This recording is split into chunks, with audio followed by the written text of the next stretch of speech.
फिर लिखा शिव महापुराण में, बड़ा सुंदर लिखा वेदव्यास जी ने, मान लो आप प्रदोष का व्रत नहीं कर सकते,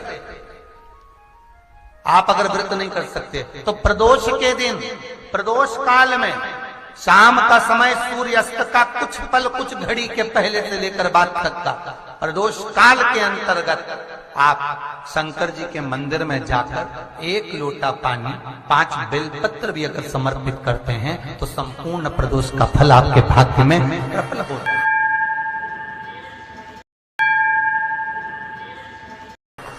शिव महापुराण में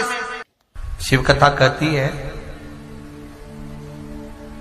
नंदी का एक पांव जो ऊपर होता है, आप लोग दर्शन करे होंगे शंकर जी के मंदिर में नंदी के,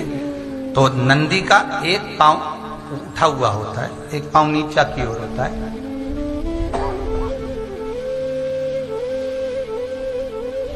शिव पुराण की कथा कहती है, मान लो कोई हड्डी से जुड़ा हुआ रोग,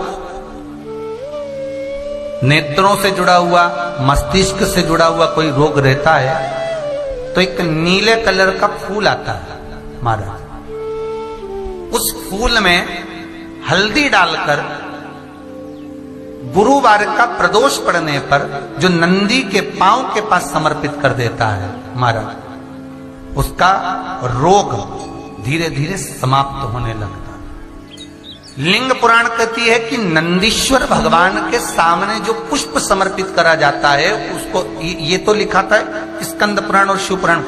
लिंग पुराण कहती है जो फूल आपने समर्पित करा उसको लाकर पानी की बाल्टी में डालकर आप स्नान भी कर सकते हो, उससे भी हड्डी के जितने रोग होते हैं उसमें आराम लगने लगता है। जैसे कहीं शरीर नहीं चल रहा, हाथ झुन्न पड़ रहा है, हाथ काम नहीं कर रहा, हाथ में झुंझुनी आ रही है, कंपन आ रहा है, उसमें भी ये प्रयोग का, पर होना चाहिए बृहस्पतिवार की प्रदोष। कौन से वार की? बृहस्पतिवार, गुरुवार की प्रदोष।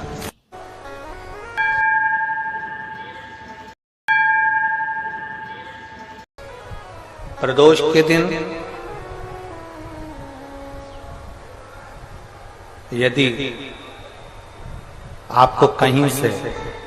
शमी पत्र मिल जाए, प्रदोष के दिन यदि कहीं से आपको शमी पत्र मिल जाए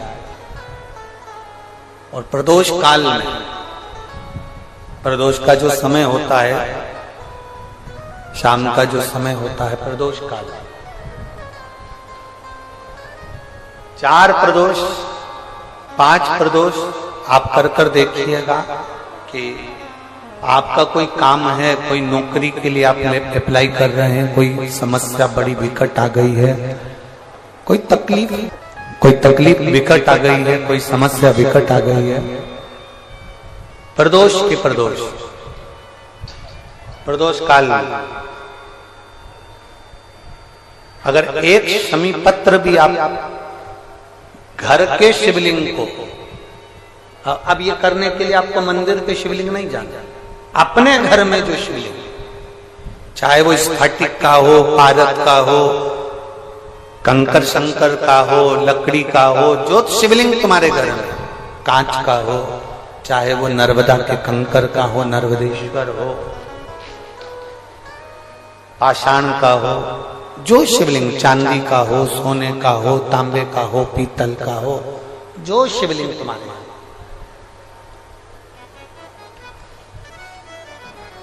एक शमी पत्र यदि आप भगवान शंकर के शिवलिंग पर समर्पित कर रहे हो और उस शमी पत्र को उठाकर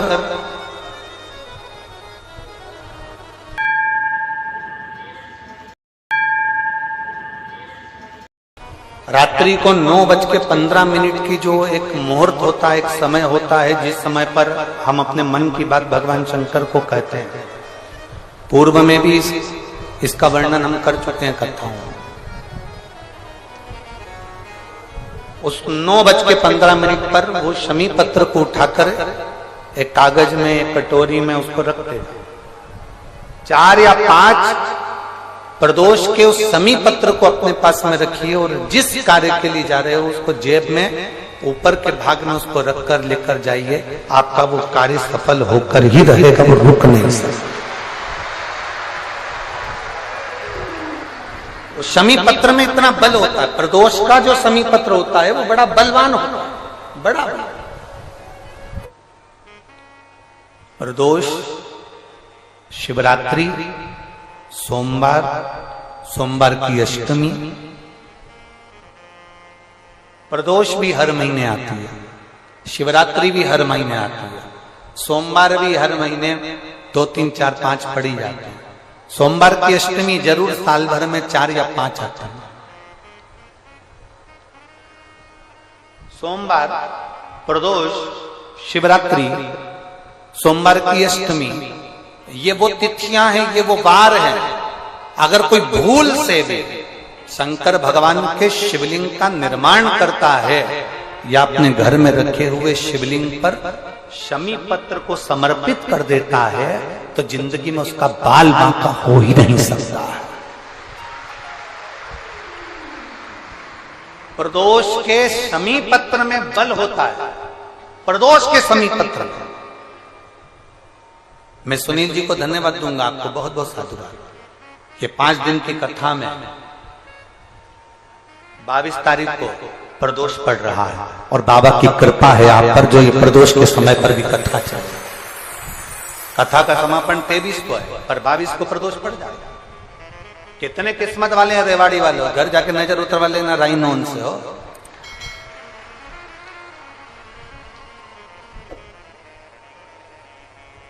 शिव की कृपा कितनी है आप पर, जरा विचार करिए।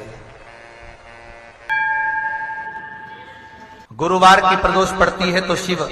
गंगा के स्थल पर निवास करते हैं। गुरुवार की प्रदोष शत्रुओं का नाश करती है। ऐसी प्रदोषों का नियम वर्णन किया।